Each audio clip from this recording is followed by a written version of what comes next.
background. Can you tell me what is queering the map? So I think we were trying to make the maps more gay. Literally? How do you make a map more gay? I mean, especially or with gay AI, at all? Since the age of cartography, we've had pretty good maps, but maybe they weren't gay enough.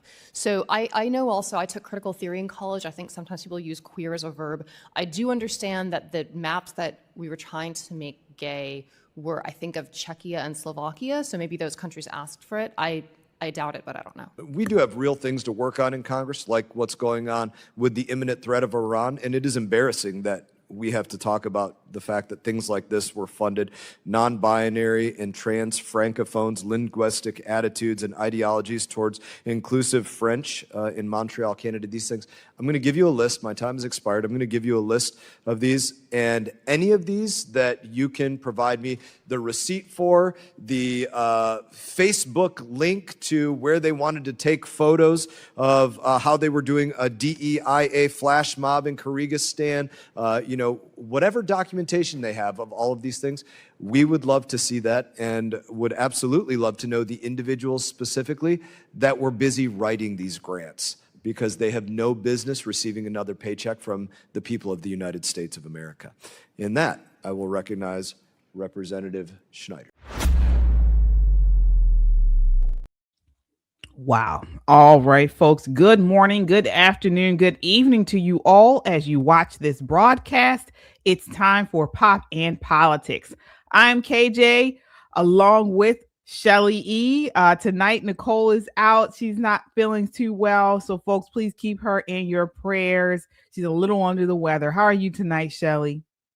I'm okay. It's just been a busy week. Yes, TGIF. Thank God it's Friday. This is our late night, really late night show. But we got a great show in store for you all.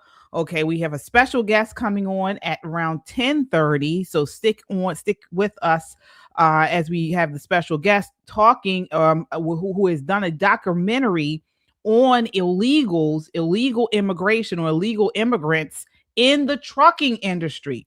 All right. And folks, this is much worse than you even realize. So we're going to talk about that. Before we light this fire, do your part, tap that thumbs up, smash that subscribe button, and turn on your notifications. We are live here on YouTube. If you're on the go, you can catch us on Apple Podcasts or Spotify under the name Pop and Politics. We love our chat. We shout out every super chat. So drop your thoughts, show your love, and join the conversation that the mainstream media wishes didn't exist. This is not just a podcast. This is a movement of God-fearing, truth-seeking, America-loving people that value freedom. Stand with us and subscribe so we can amplify this rallying call for freedom. All right, Shelly, let's set it off. So you saw at the top of the show there, that was, I thought it was fake. I said, is this real? Is this being taken out of context somehow? Folks, it's not. The State Department shelled out $72,000 specifically for queering Slovakia's map as part of a broader public diplomacy grants. Okay, that's just one thing they did. This was a real thing. This draws from an existing activist platform called Queering the Map, a crowdsourced site where users pin queer experiences to locations worldwide. And so they thought it was a good idea to use our tax dollars to pay for this. Mm-hmm. Shelly, what are your thoughts? First, give us our money back, number one. Number two, this is not as uncommon as it should be, and as many of us think it really is. That's why you thought it was a joke or, a spoof. But it happens a lot, KJ. It happens too frequently. I mean, one time is enough, but it happens to the tune of millions, possibly billions of dollars. This is why I keep saying fraud is the industry of government. This is basically how our government runs on. It's ridiculous. What the hell is a gay map? number one. I mean, we have students in America that probably cannot find the United States on a map, let alone know what a gay map is. I still don't understand that. And you said 72,000. I don't believe that. That's just the low end. You remember, in the government, there's always ranges, okay? There's always ranges. And 9 times out of 10, most of the taxpayer money falls on the higher range. This is just something that we just happen to find out about. There's millions more fraud, waste, and abuse, and possibly a handful more of gay maps. Yeah. I mean, why meddle in foreign maps when we're drowning in inflation and illegal immigration? But as you mentioned, this is not isolated. So the Biden administration poured billions into global LGBTQ plus initiatives. So they did over 4.1 billion and 1,100 plus grants worldwide from 2021 to 2024, including $478 million for trans-specific programs.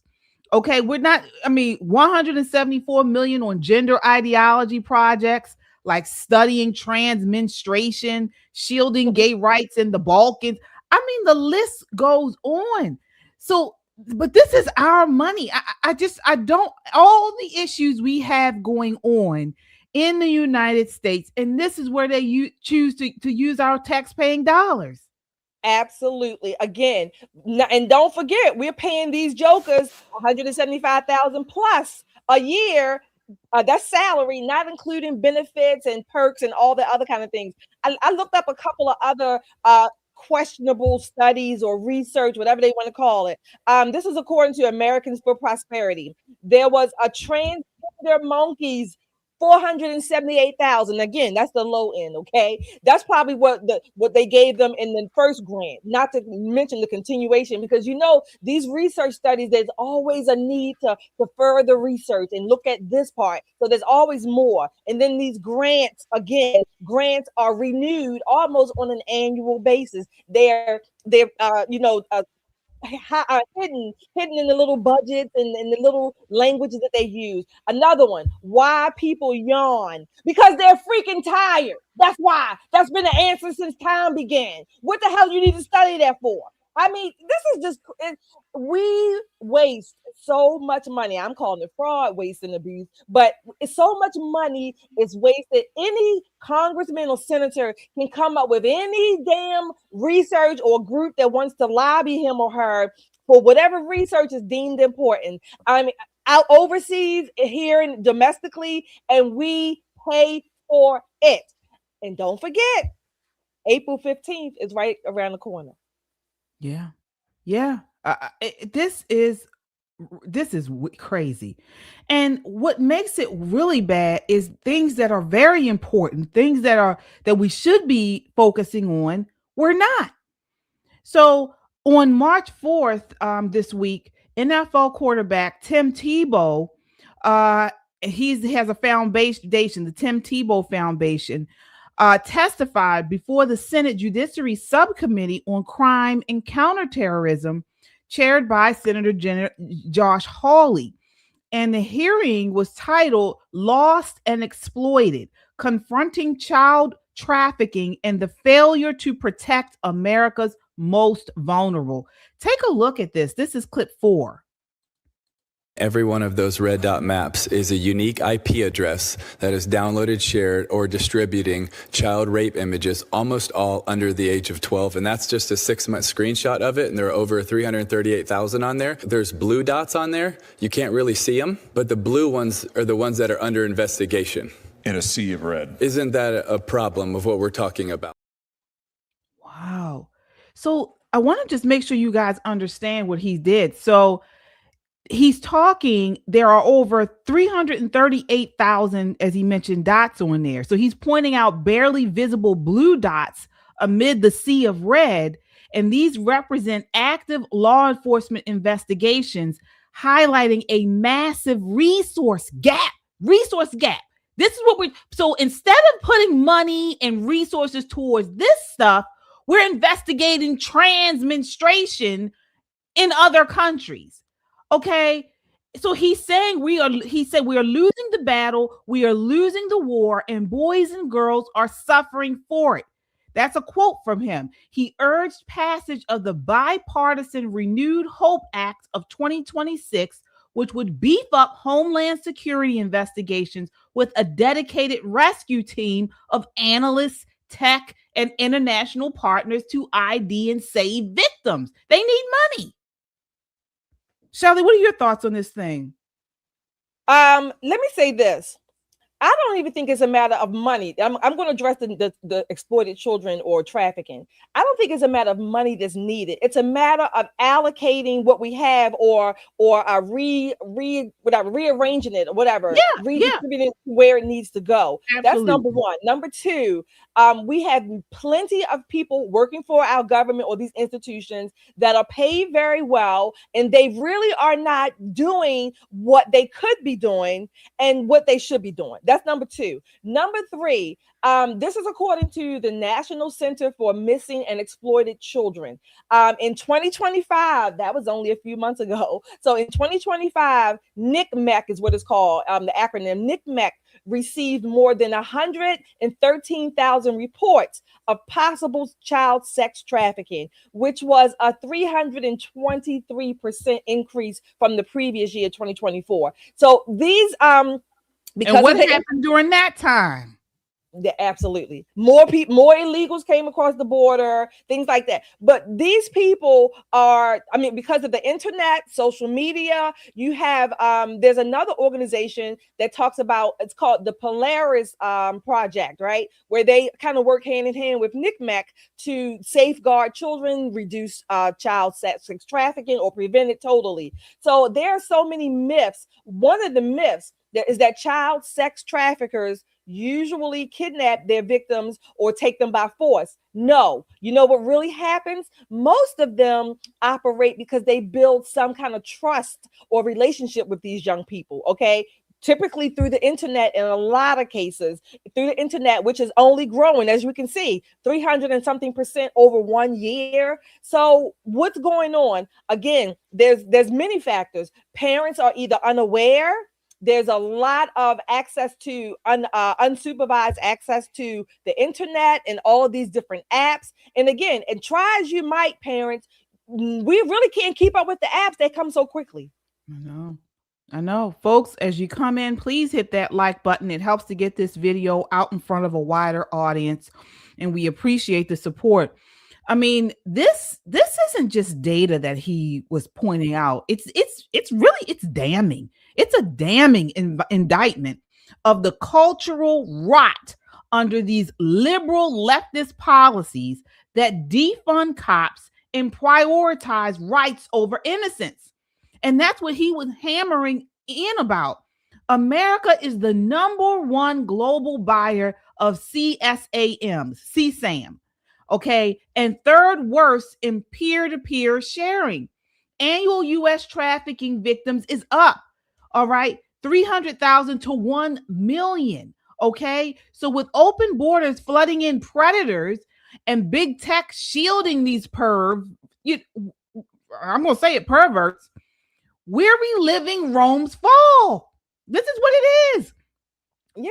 The frivolous spending on stupid projects, decadence, and child sacrifice, this is what it is leading to the fall of America. It's all in history, folks. So we got to sound the alarm on this and call it out for what it is. This is what our show is about, because we're going to call out a lot of this spending, our taxpayer money, and the left, these Democrats are saying, oh, there's no there. Oh, it's not that big a deal. Yes, it's a huge deal. It's a huge deal. We might as well mention it here, KJ, because let's not forget the Epstein, however you say his name, the Epstein files, whatever, right? So again, what's interesting about these levels, particularly when it gets to the government level, these trafficking cases and people, they are generally aided and abetted by people at the top. Okay. Mm-hmm. People with status, power, money, access, whatever. This is how, again, in my never to be humble opinion, and I'm sure many of you may think the same, or you may think even more. This is how the Epsteins of the world, they mix and mingle with the powerful, the elite. Okay. The real gap, or at least one of the real gaps, is between the elite and the rest of us. Okay. And what they are allowed to get away with. Okay. Damn the party. Okay, damn the party. These people are collaborating to protect their occult, if you will, their rituals, their sacrifices, with their religion, if you will, of Baal. That's what they're doing. And it takes years, if you will, for it to come out. Hell, they're still protecting. They still haven't released all the files. Not that they probably ever will, but this is it's just more than just some stranger danger. It's more than that to me. Yeah. And unfortunately, children are pawns. They're pawns in this disgusting, demonic, ritualistic system. They are pawns. And these people, these elites, these Satanists, these devil worshipers, they continue to try.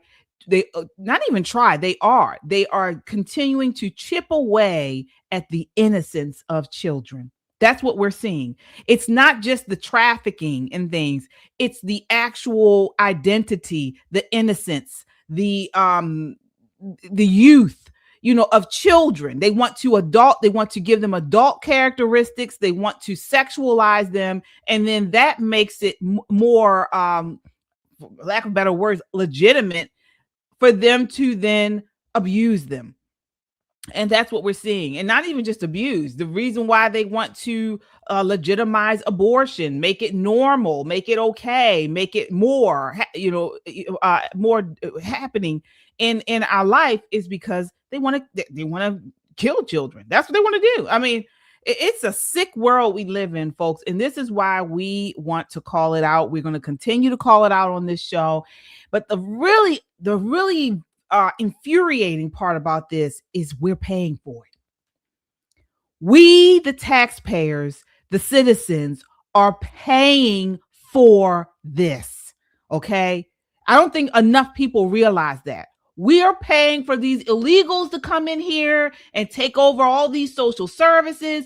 We paid for them to, for the children to be heard and things. All of this is we are paying for it. And not enough of us are speaking out. All right, folks, as you come in, hit that like button.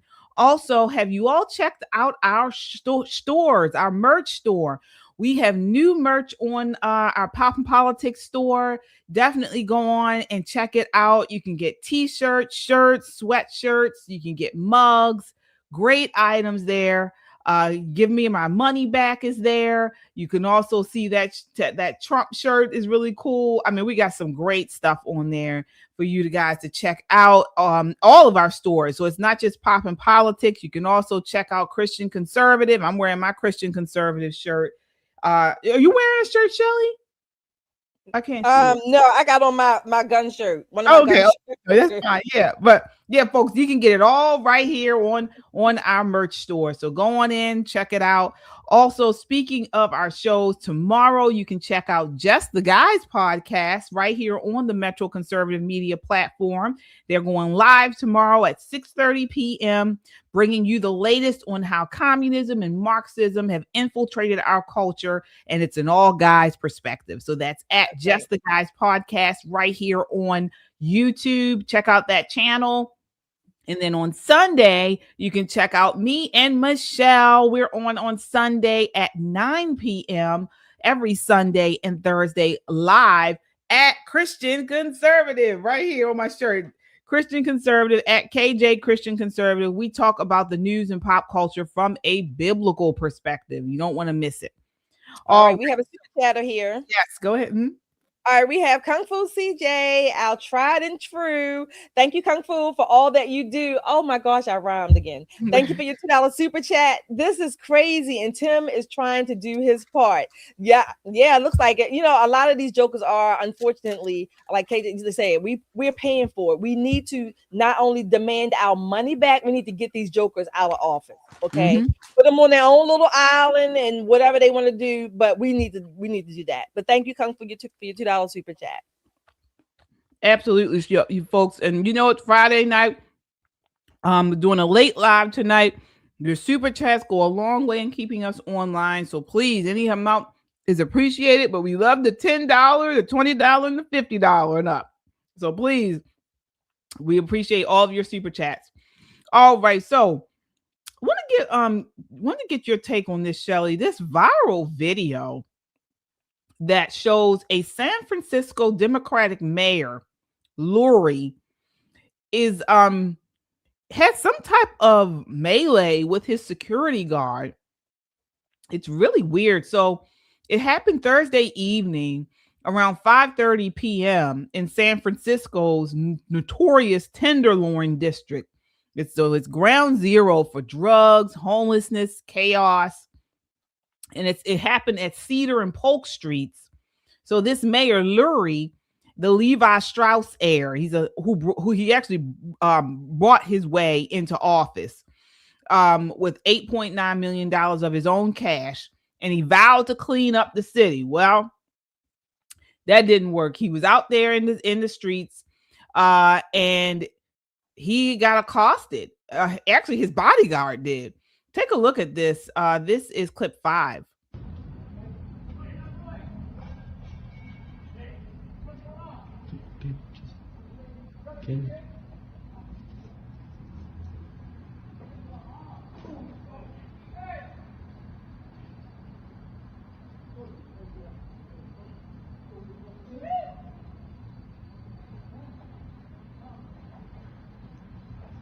Where did the mayor go? So, for you guys who may not have seen what happened, so 3 sketchy guys blocked the SUV of this mayor in this trash littered alley. The mayor hops out at first like a tough guy to ask them to move. Then they start complying, but one of them starts talking, like I guess bad talking them or pushing back. So then the bodyguard, that's who you saw fighting, the bodyguard intervenes and is shoving the man first. And then the man lunges back and they kind of tussle into like a street fight. And the mayor, he stands there. He just watches and then he walks away. So he claimed he was getting a second officer, but he didn't try to help the bodyguard. He didn't do anything. He just backed up and walked away.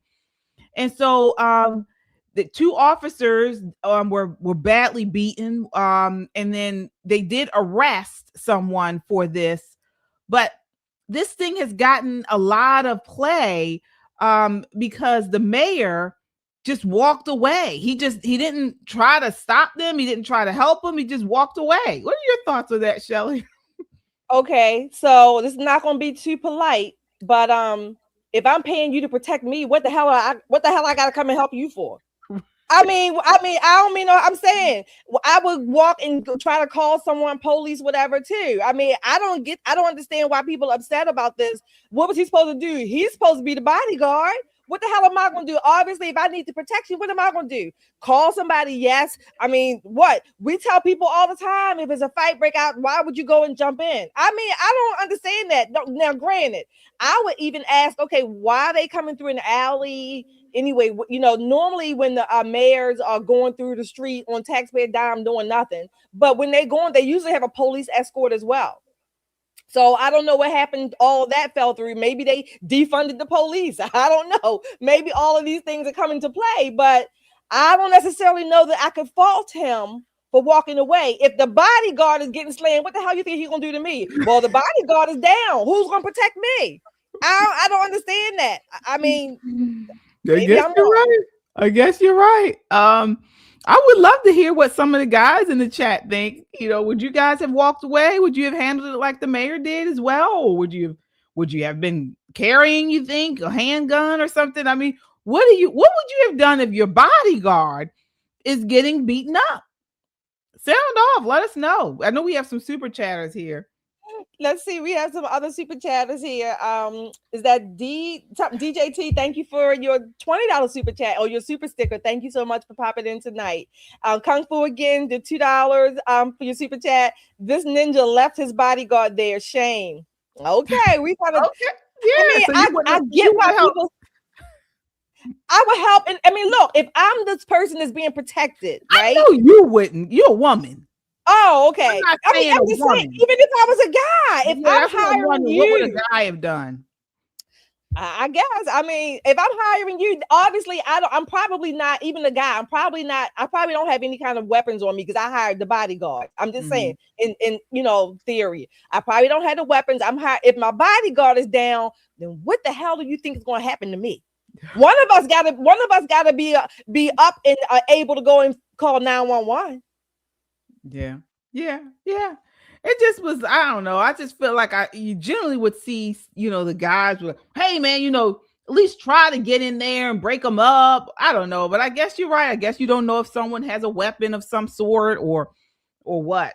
But this mayor took a ton of pushback about it. I mean, he took a ton of it. So we'll see, folks. As you come in, hit that like button. Again, it helps to get this video out in front of a wider audience, and we appreciate the support. Also, if you haven't subscribed, what are you waiting for?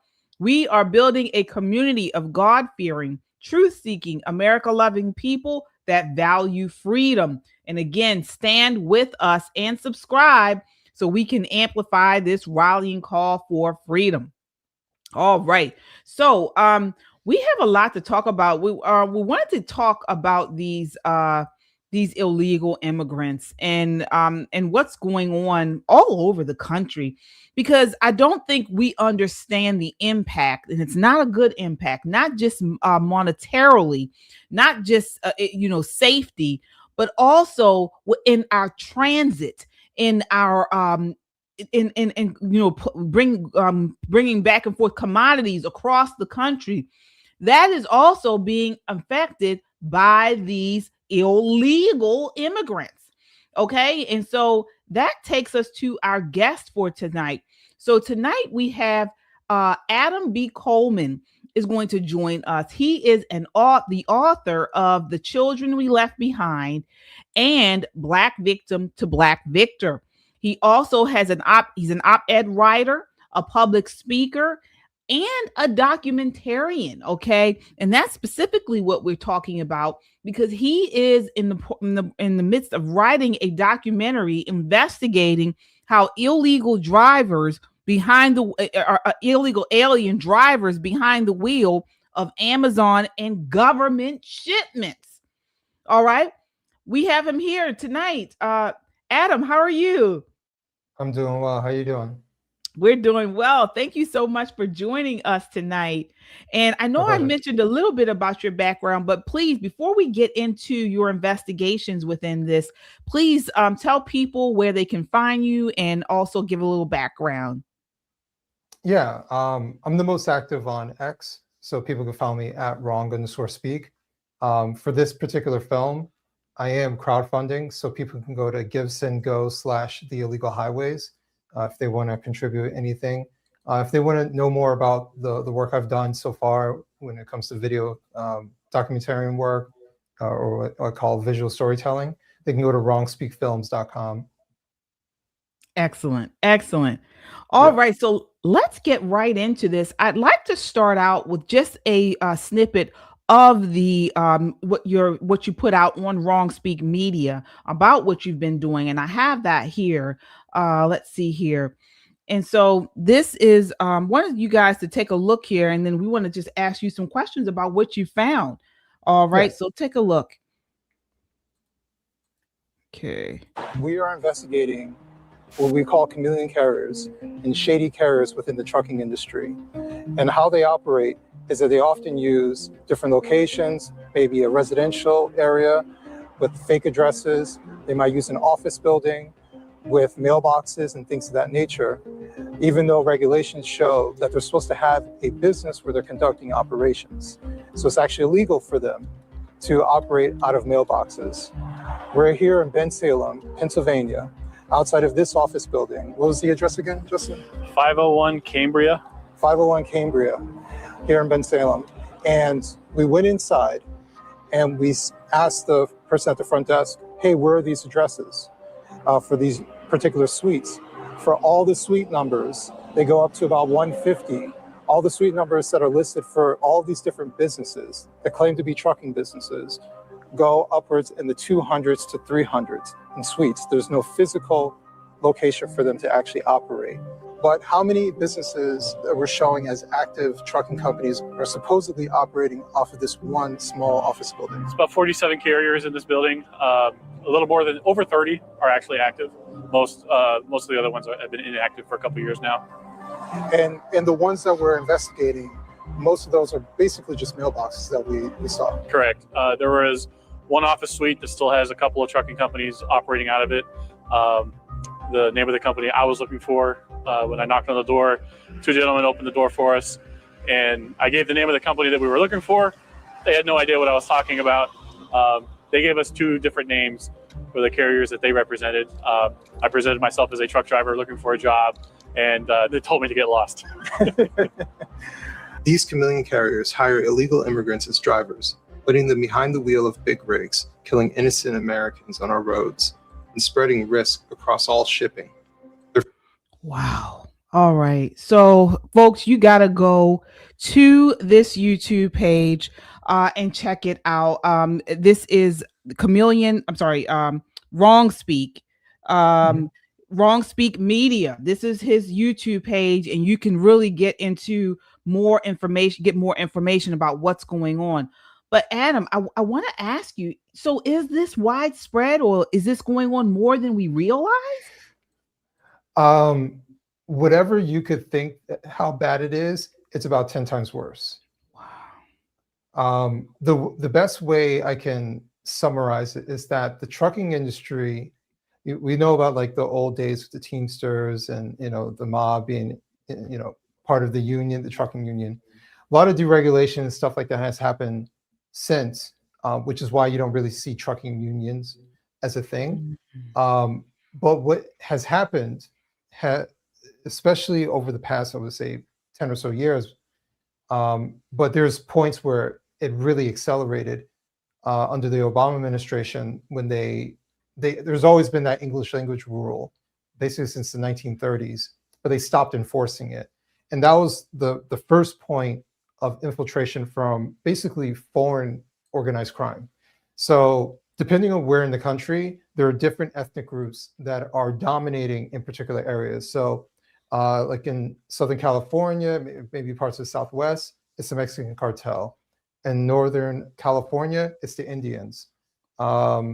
You have Chicago area, the Ukrainians, Eastern Europeans, Indiana, Ohio, parts of New York, you have the Uzbeks.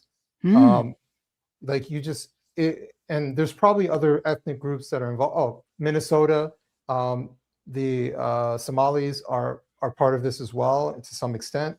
So it really just depends on where. But it's interesting but troubling to see at the same time, because they are operating in a very community-like organized fashion. So it doesn't appear to be organized crime, but if you peel back the layers, it's very much so coordinated. My gosh. So hi, Adam. Thanks for joining us. First, I love that picture of Thomas Sowell behind you. I like that. Number two, okay, I just want to understand a little bit better. Yeah. I know that apparently these people are driving CDL licenses illegally, but what are they moving? What is it that they're moving? What items? Everything. Mm. You name it. Everything. So we're talking, talking Amazon packages. We're talking about any sort of heavy freight, USPS mail, even down to government shipments like the military, which they try to find workarounds. Okay. But the biggest areas to kind of emphasize is, and I know not everybody understands the trucking industry, So the best way I can kind of put it is, in the trucking world, truckers in a normal sense can only drive for so long. They can only drive, I think it's about 11 hours. Then they have to stop for a certain amount of time. These illegal drivers, for one, many of them are essentially indentured servants. They live in their truck, and they pay rent on their truck to the people, their handlers, the people who help them get into the country often.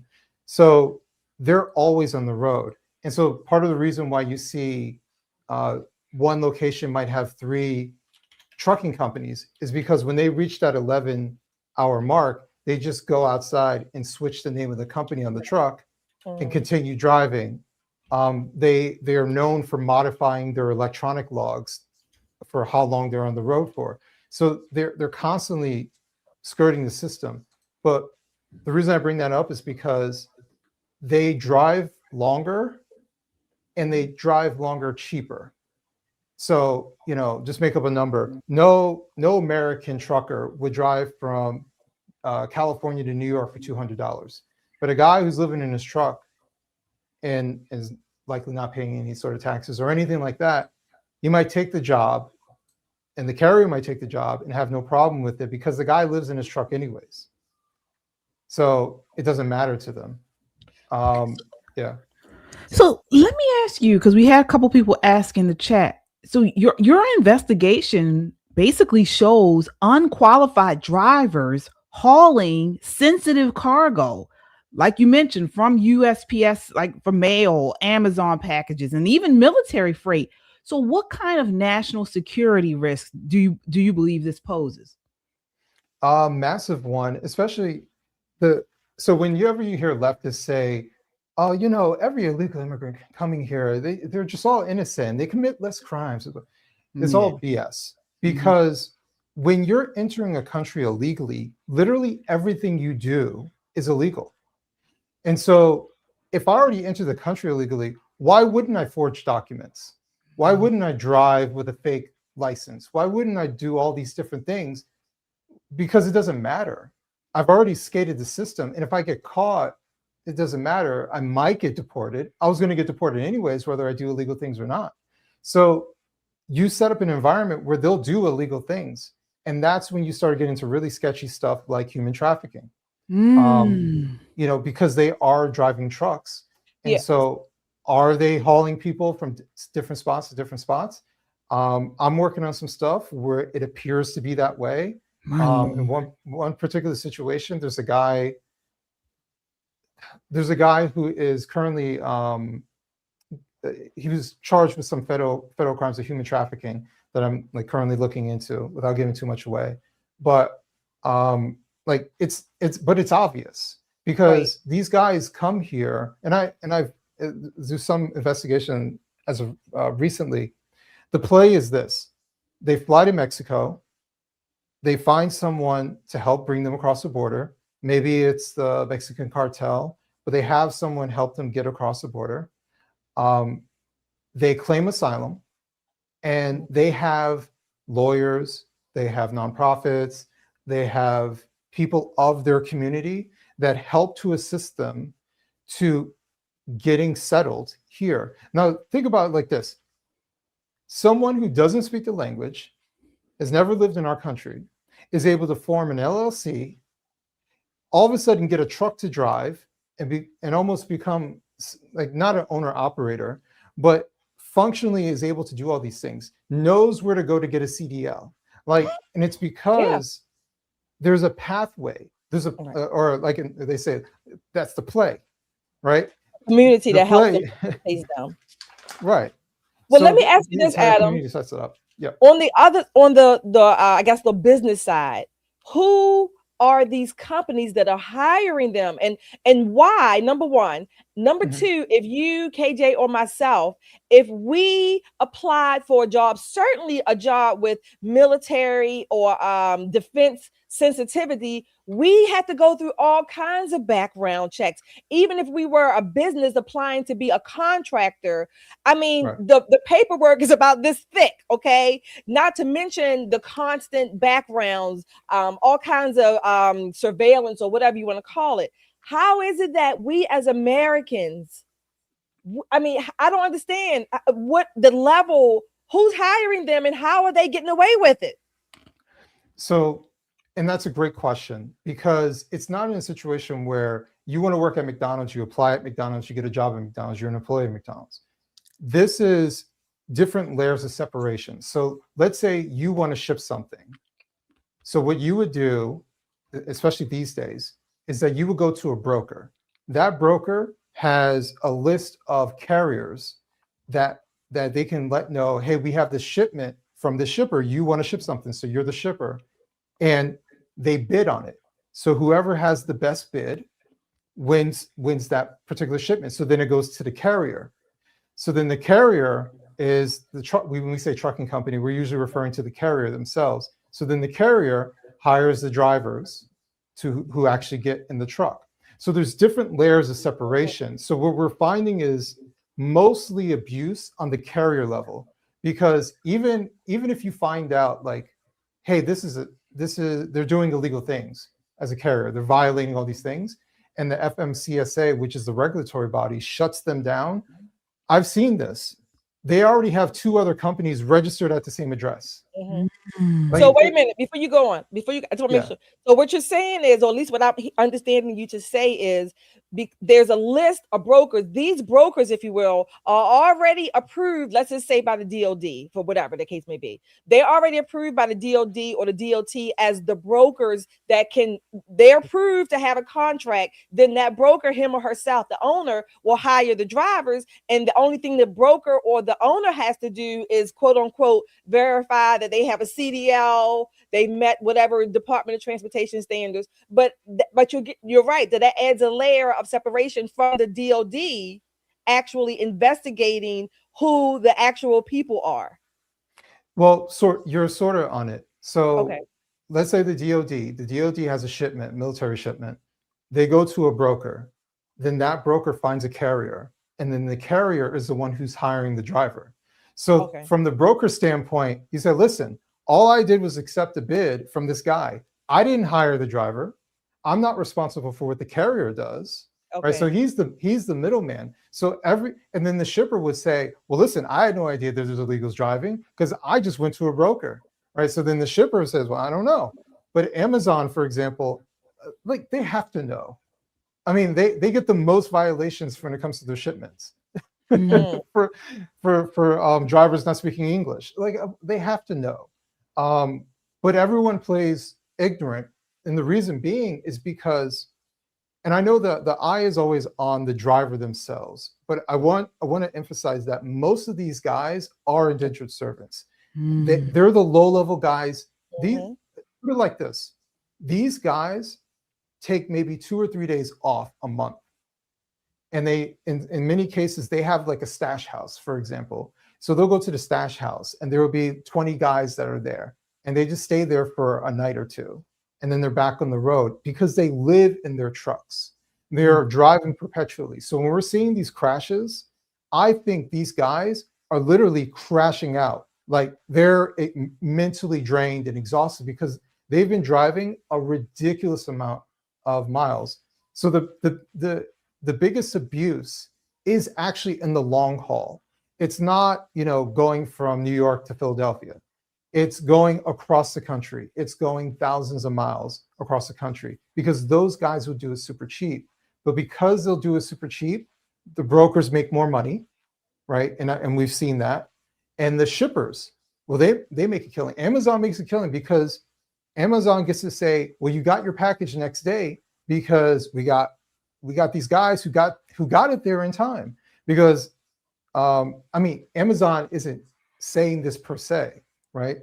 But logically speaking, if a guy can drive for 20 hours straight and get our stuff there sooner versus the American who's limited to 11 hours and has to rest, well, obviously we're going to get our stuff faster and cheaper. So why would you complain?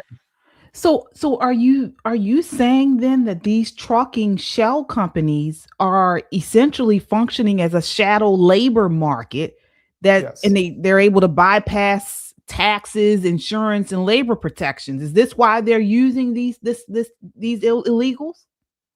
Yeah, and like I said, it's a play. So I come across the border. Someone from my community, they get me all set up. The first thing they do is set you up with an LLC.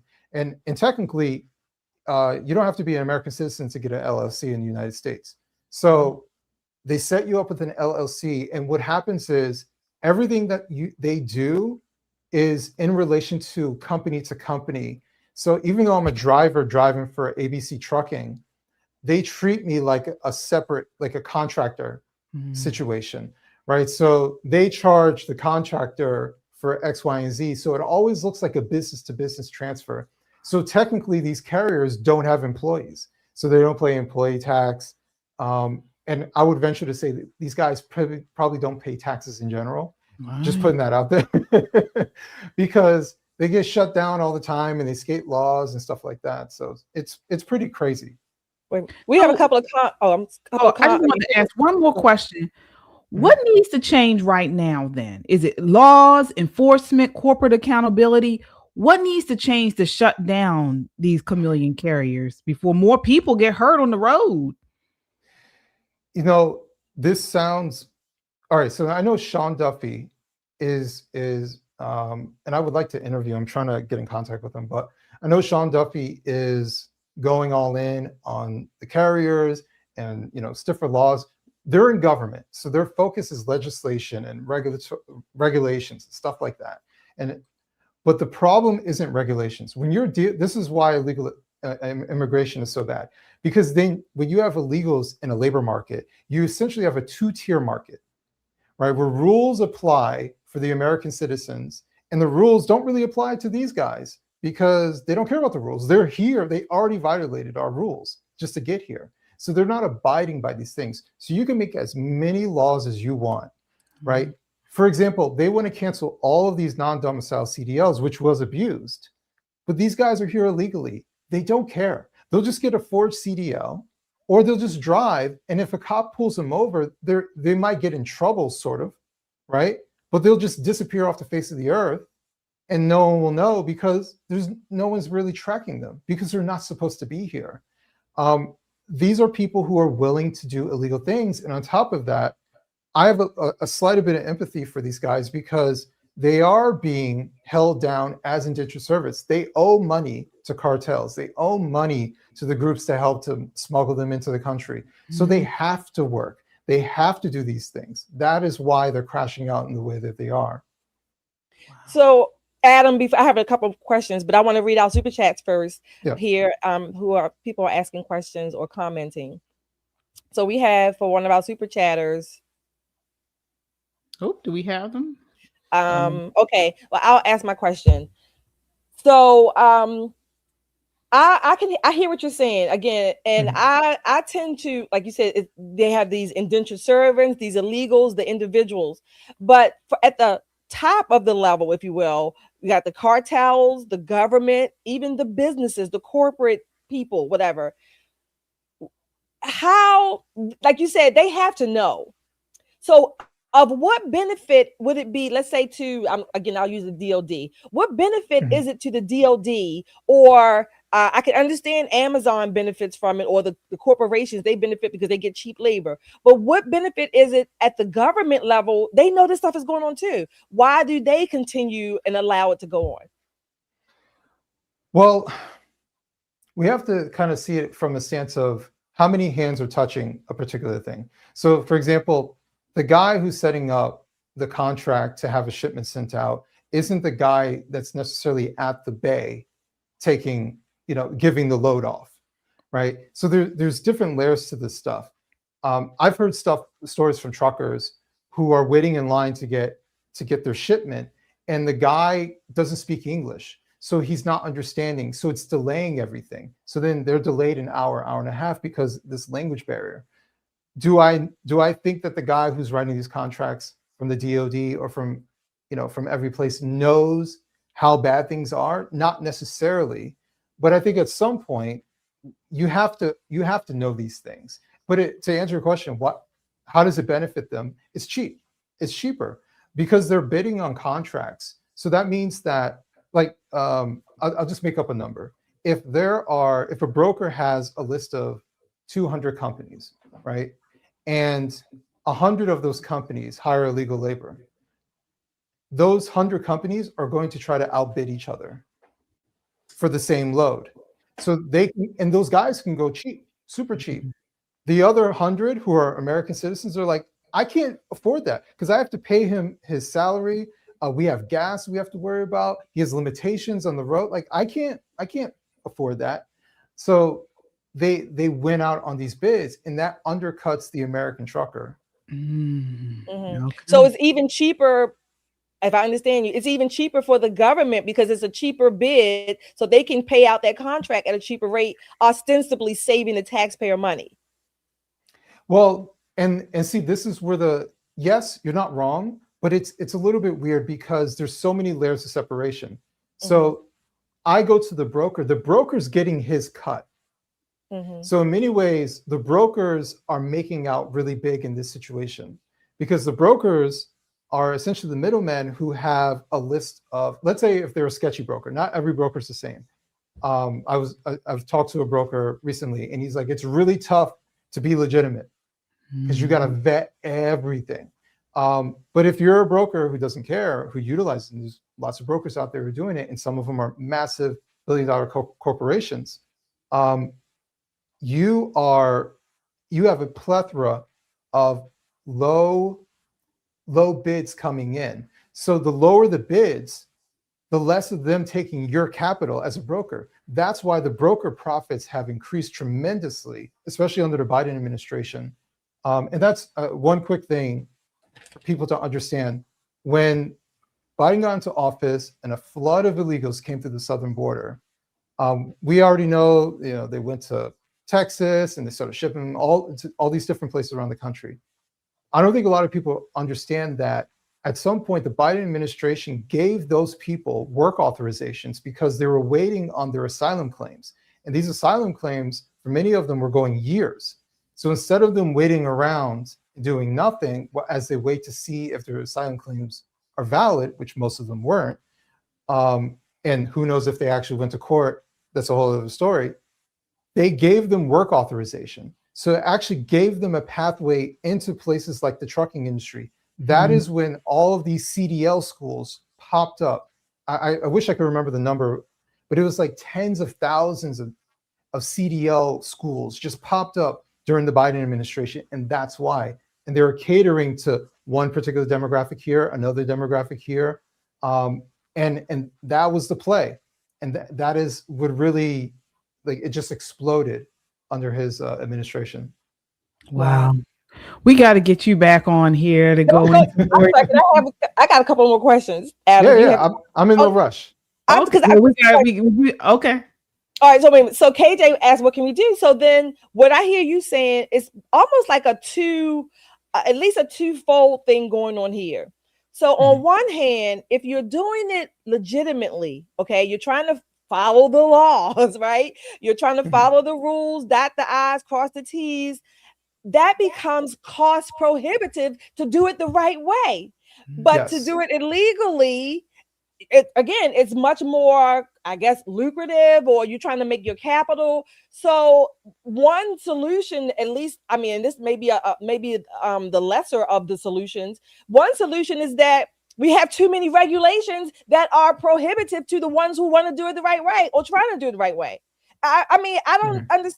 I mean, maybe I'm not saying that correctly, but the rules and the laws are so onerous, if you will. And I'm not saying that some of them are not necessary. I'm just saying in the big scheme, they're onerous. So it almost, quote unquote, forces you not to do it the right way and just to make a living. I mean, I don't know. Well, what's the right? What do you think on that, Adam? Because the right way, I mean, you can't have these people on the road who can't speak English, don't understand the signs, and then as you mentioned, once you start letting in illegality, I should say, it turns into all kinds of things, like you said, trafficking and probably drug trafficking and human trafficking and all types of stuff. So it's not about less regulation, is it? No, and I would venture to say trucking is highly regulated, and it's actually a relatively good thing because what people don't understand is that if trucking goes a particular way, it affects our economy similar to inflation. And so if trucking becomes more expensive, like we saw during COVID, when everything started shutting down, things became more expensive, partly because of the trucking situation. So it's not necessarily the regulations, because even if it was more laxed, the problem is that there are people who don't care about the regulations at all. And that's the real issue is two things. Well, I would say one major thing: enforcement. The FMCSA has lots of rules and how they structure certain things, but there's no teeth. If I shut you down, you can literally start another trucking company tomorrow. Just go online and fill out the information, and boom, you have another trucking company. There's no checking to see if there's 3 or 4 trucking companies at the same address, right? So if I shut down one, it doesn't matter. You just switch the name on the truck and you just be hauling loads the next day. There is no enforcement. And as of right now, the only real solution is it's probably 2 things: massive amounts of deportations. That's what I was gonna say. Yeah. And that's just so people understand the gravity of this. The FMCSA, which I think is underplaying how many, but at least they acknowledge that there are at least 250,000 illegals who are driving trucks. That's what they acknowledge. I've talked to other experts who say it's somewhere between 600,000 and 900,000 illegal truckers who are on the road. So when they come out with reports like we caught 600 illegals driving trucks, that's actually a drop in the bucket. And on top of that, they'll be in another truck tomorrow driving back on the road because they don't care. I think the only sure way is to take their trucks. Like, you're just going to have because what happens is, if I don't speak English and you stop me, you put me, they call out of service. That means I can't drive anymore right now. And someone else has to take this truck, right? And you get a violation because of it.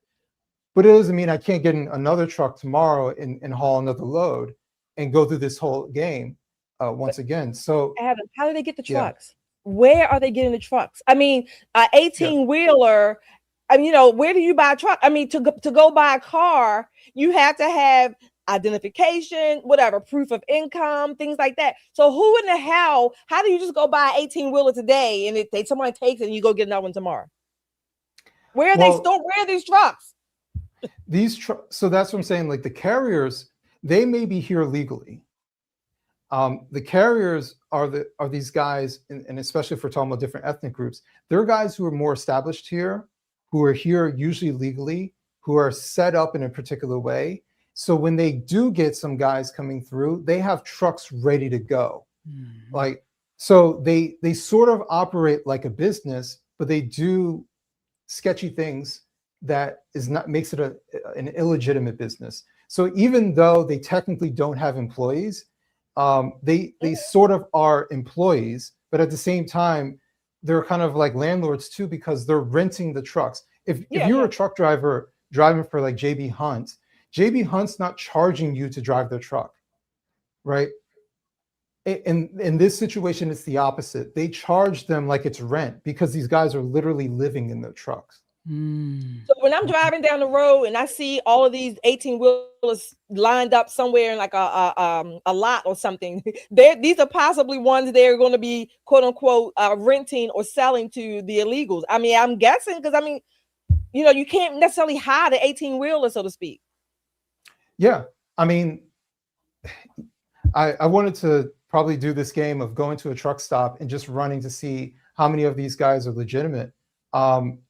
And that's another thing. I can shut down your company. I can shut down your trucking company, but it doesn't mean that you can't get a load tomorrow. Right. Because not everybody's checking everything.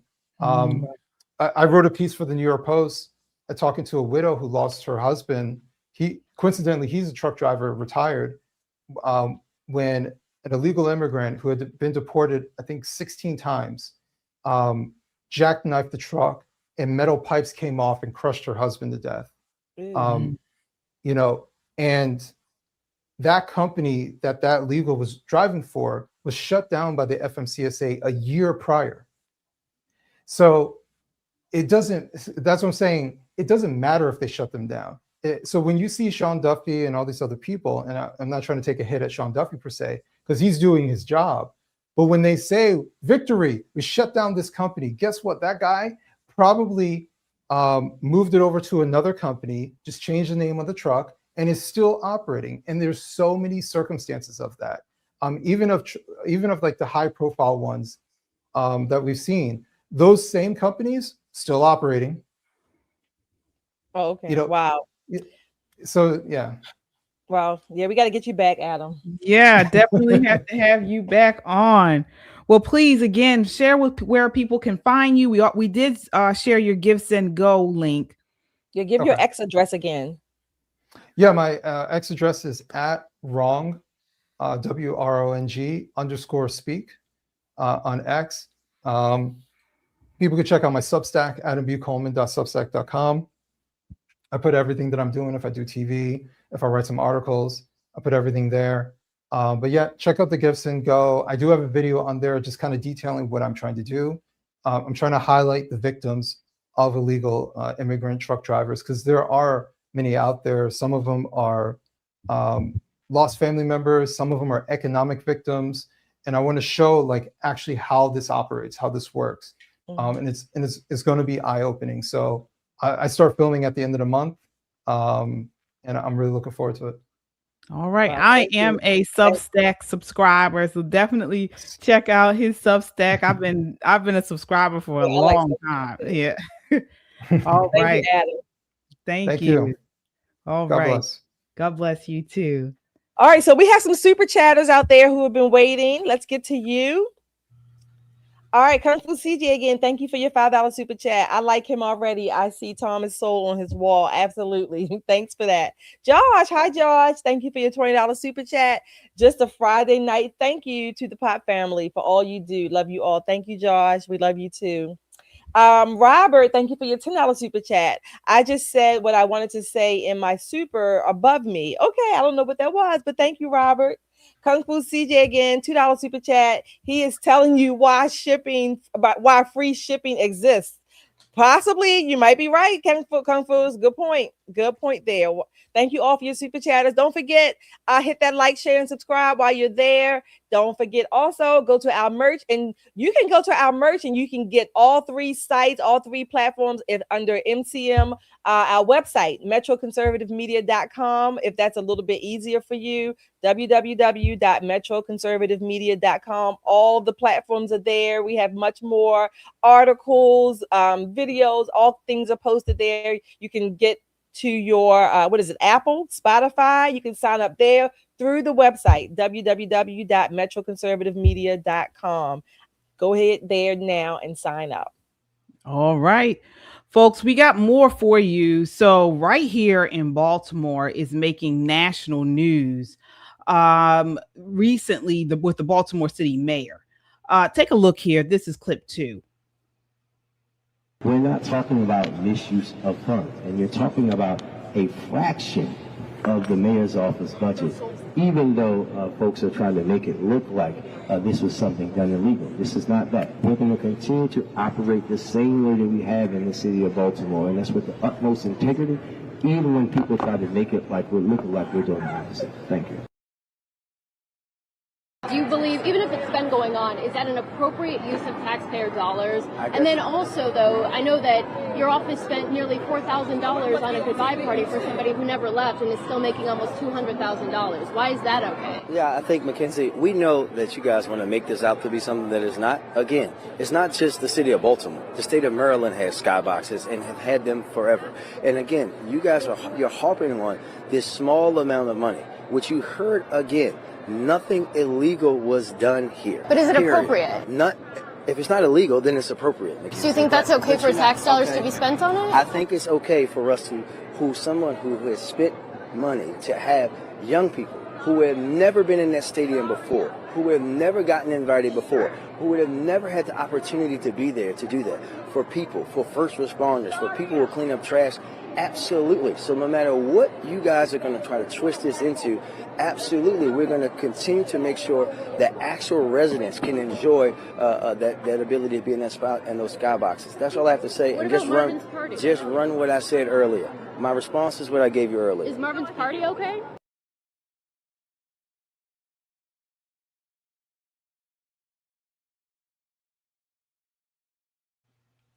Wow. Folks, it's not your money. These are things that private organizations need to do. What he was talking about, taking kids to the state, it's not in the government's role to do this. Let's get into, and did you all hear what he said? He said if it's not illegal, then it's appropriate. What kind of trash is that? All right, folks, this one hits home. It's home hitting for us, folks, because we're here in Baltimore, Maryland. That was Democrat Mayor Brandon Scott of Baltimore City caught red-handed squandering nearly $900,000 of our money on elite perks while the city is crumbling under crime, poverty, and failing schools, okay?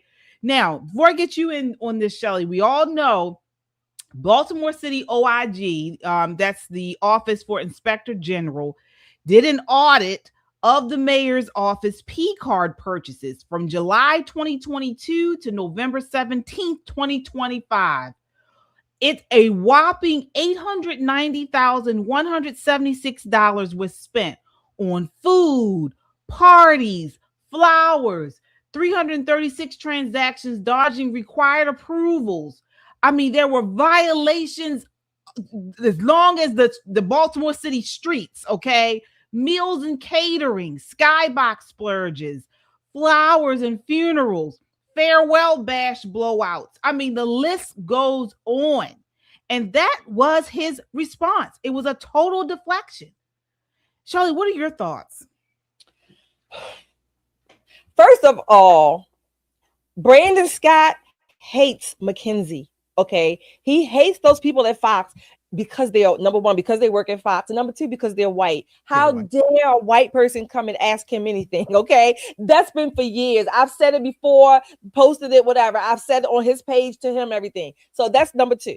Number three, these people, this is their money, and in their aspect, the mayor's office, his budget, this is how he gets to keep a secret, if you will, or a closed budget for Monty. These credit cards, basically what they use, expenditure cards, all these people use it, and I will dispute Isabel Cumming to this point.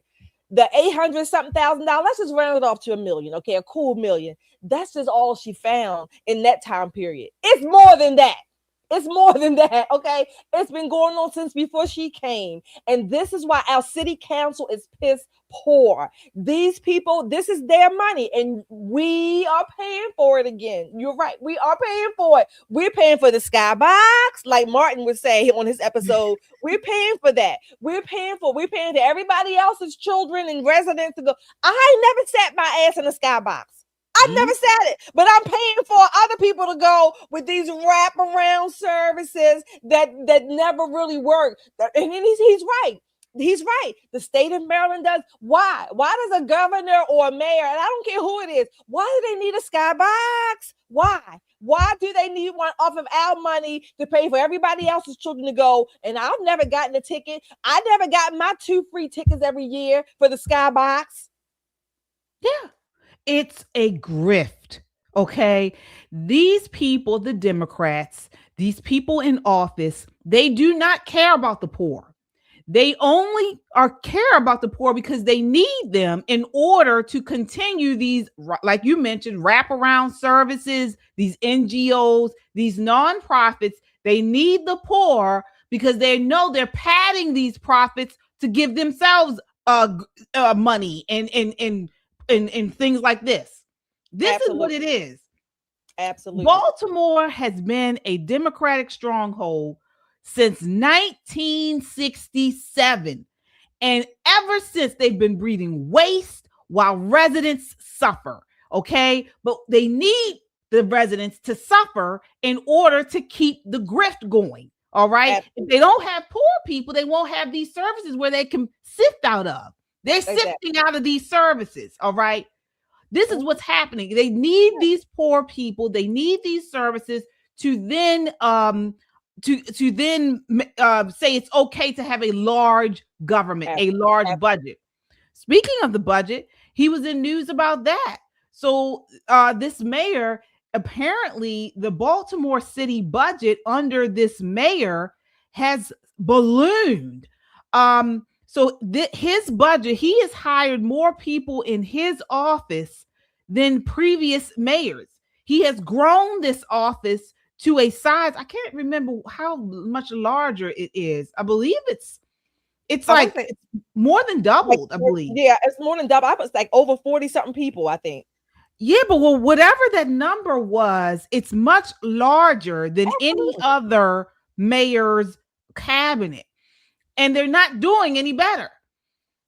Okay, so this is what we're talking about. We still have one of the highest poverty rates in the country, all right, at 21.8%. The national average is 11.5%. Violent crime, we have sky high, which is the violent crime is still high. It's 260 homicides last year. Our schools are failing with 0 students proficient in math in 23 schools last year. All right. But we see this mayor prioritizing parties over potholes. Absolutely. And let's not forget his wife has the I guess the now defunct nonprofit that nobody can find out where the money has gone to, the building they're supposed to own. They take the government. This is what our government, local government, state, take taxpayer money. They set up nonprofits, which should be illegal. Why should a government set up a nonprofit, a preferred company, if you will, and then funnel our taxpayer money to it? That's number one. Number two, the potholes in Baltimore are basically damn near sinkholes. Okay, I have called 311. That's the local non-police emergency number. I've called 311 so much in the last month. I think they got my number blocked. Because I tried to call yesterday, the call just didn't go through. Didn't go through at all. I think they got my number blocked or was on some kind of alert. But this is what we get. And this little pipsqueak bitch of a mayor, like his big ass bitch of a governor, they get arrogant about it. They get like it really is their money. And this is what we get. And not to mention, our population in Baltimore has consistently gone down. So why is there still this high percentage of poor people? Where is the money going to? We have fewer people over time. I think it's like maybe a little bit more than 550,000 people compared to heights of almost 1 million. Where's the money going to? Right. Less people, but his office gets bigger. 4 or 5 times bigger. His budget gets 4 or 5 times bigger. I mean, this is a real issue, but this is not new. This is the Democrat Party. They feel like they can do whatever they want and spend however much they want of taxpayer money. And that's why they require high taxes. Listen to this. So it's not over, folks. This mayor, just 2 days ago, March 4th, Mayor Brandon Scott signed an executive order on public safety and immigration. What does this do? It's framed at protecting constitutional rights, okay? But it's really a sanctuary city power grab amid fears that President Trump's deportation is going to surge. So what does he do? He's using tax dollars to provide attorneys for illegals. This executive order bars ICE from using city property for staging or processing without a judicial warrant. It also orders Baltimore police not to assist or interfere with federal immigration operations. All right.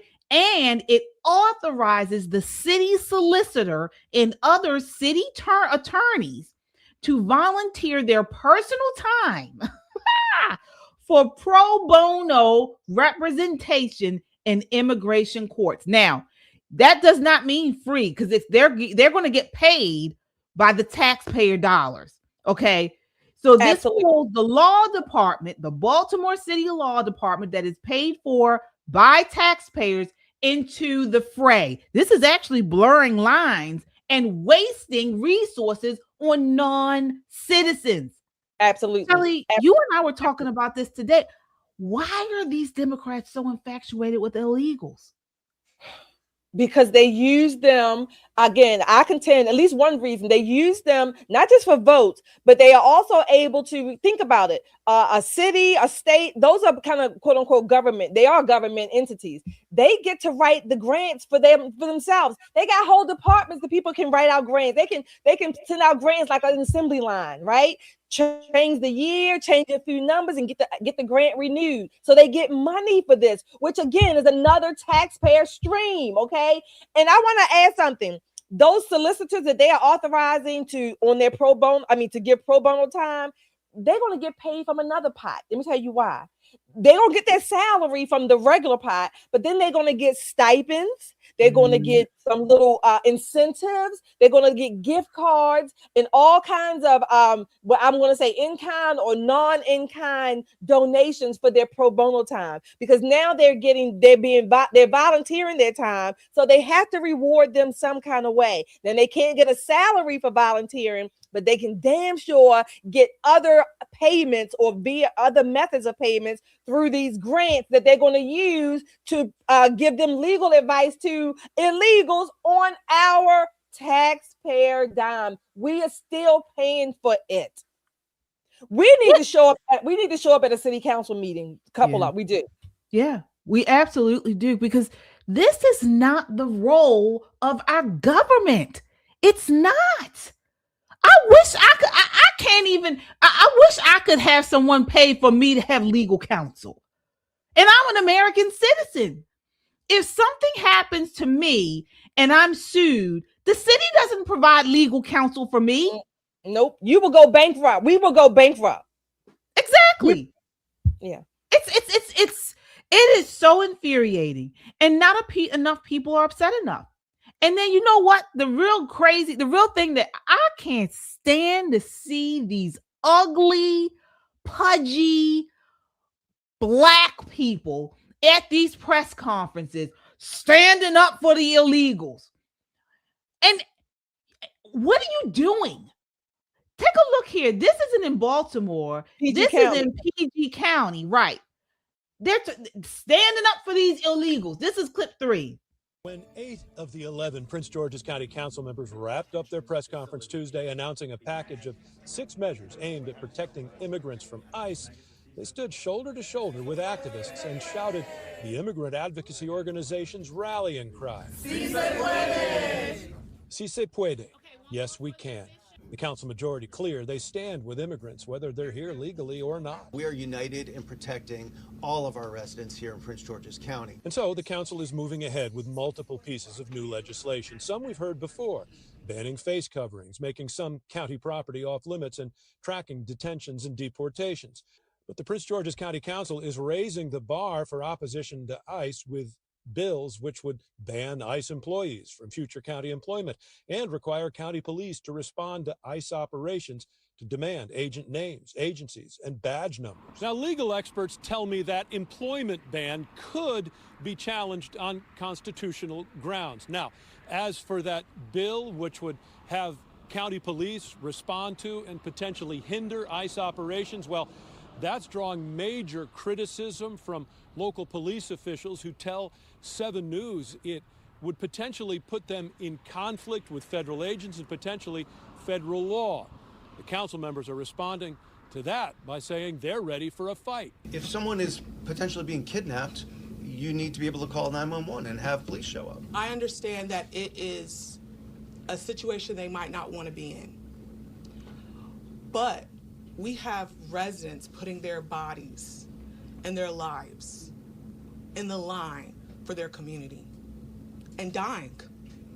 That's not an exaggeration. That is the reality of the current state of this country. So there is a moral responsibility for the people that have training, that get a badge, to show up in uncomfortable situations. Spokespeople for ICE have consistently said actions like this at the local level damage public safety, but passage is virtually assured here. And since several of the proposals are listed as emergency bills, they would go into effect almost immediately. Wow. Folks, oh my gosh, I have to calm down because seeing that fat, Coke bottled shrew sit up there and just advocate for illegals. What are you talking about? Kidnap? We're taking you back home. This is not your home. You are not lawfully here. How is it kidnapping you by deporting you and putting you back where you came from? And then they try to push this idea. This is for the Black people. For decades, Black Americans have struggled for economic stability, especially in urban communities, already dealing with wage pressure, housing shortages, and strained public services. When millions of illegals enter the labor market outside of the legal system, we just did a whole segment on it. The people hit first and hardest are often low-income Americans. Y'all bliggity black asses. And you sitting up here having this old ugly shrew tell you we gotta do it. We gotta put our bodies on the line for illegals. Separate them all, y'all. We got to separate. You can't talk to these people. No, you can't. Separation is now. Get out of these areas. Go south. Go Midwest. And leave them to it. Yeah, it's almost like a form of Stockholm syndrome that these people identify with the very people who are literally hurting them. They think they're doing something, but they're hurting their communities. They're getting, their loved ones are being killed. Illegal truck drivers or whatever, illegal aliens. I don't understand it. I don't know what in this case they think is in their best interest. I don't. If you tell me someone just on welfare, I can see why they would think having a person that they wanted to vote for because they're going to get the welfare benefits. I don't understand how this benefits them. These people that they claim that they're protecting. It doesn't make sense. It makes no sense except to say PG County, again, predominantly Black people, Baltimore City, predominantly Black people. These are the areas where you're probably going to see more illegals harming not just the communities. God forbid they're going to harm other individuals. I don't know. I mean, I see in the comments people saying we could change Baltimore. I am born and raised in Baltimore City. I talk to Baltimore City residents, Black ones at least, and I don't see how it's getting through. I really don't. I don't. You have Baltimore Black folk that I talk to. They want this. They advocate for it. I don't understand this at all. And you know what? And you know who actually gets it? You know who gets it? Legal immigrants. They will tell you so quickly, legal immigrants that have construction businesses and things like that. I was talking to one and he said, I don't want these illegals here because they're doing the jobs much and getting paid cheaper and undercutting me. So they even advocating for them to be deported. But the Black folks, as you can see, throw your body on the line. You right, dumbass. Oh my gosh, she made me sick. All of them make me sick. I don't understand it either. Like you said, born and raised here, I don't understand it. I don't know what they I think again it's a form of Stockholm syndrome. They identify with the Brandon Scotts or the West Moores or whoever. What's her name in PG County? The county executive or whatever her name is. They identify because they look like them. Their skin color. That's it. Yeah, that is it. Falling for the trick. Folks, we gotta start telling the truth. And please, if you can, share this broadcast, post it on your social media, share it in a DM. And if you haven't done so already, definitely subscribe because we gotta build communities of like-minded people. Folks, we say this on here all the time. It's not about skin color. It is not. It's about connecting with people who have similar values and who are like-minded, no matter the skin color or ethnicity. Okay. This is how we have to grow movements. We need to come together under this country as God-fearing, truth-seeking, America-loving people that value freedom and are morally grounded. This is how we have to come together. You know what, KJ? At this point, we might as well go and see if we can live with the Amish. I mean, I'm serious. Well, I mean, no, maybe we can convince them we don't want to dress like you necessarily, but we are not here to harm you. You know, we come in peace. Yeah, we come in peace. We just want to, you know, live in your community, please. We might as well do that. Might as well just beg, can we live with them? Yeah. All right, folks. Well, I think we got everything. We'll be back on Monday night at 9 p.m. We will be back. We have a guest coming on Monday. Is it Monday? A show? Yeah, we have a guest planned for Monday. Yeah, Baltimore resident. You would love a him. large You're gonna following. love him. Yeah, you guys are gonna love him. He's not for the if you what is it? If you have gentle ears, you may not want to tune in that day. Okay, but he is on fire and he has been calling out all of this nonsense in Baltimore City. He will be on with us on Monday, so it's a surprise, but definitely you all tune in Monday night at 9 p.m. All right. In the meantime, check out Just the Guys podcast tomorrow at 6:30 p.m. They'll be live.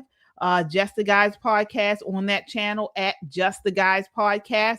And then I'll be back on Sunday with at Christian Conservative, at KJ Christian Conservative. That's the YouTube channel at KJ Christian Conservative, 9 p.m. on Sunday.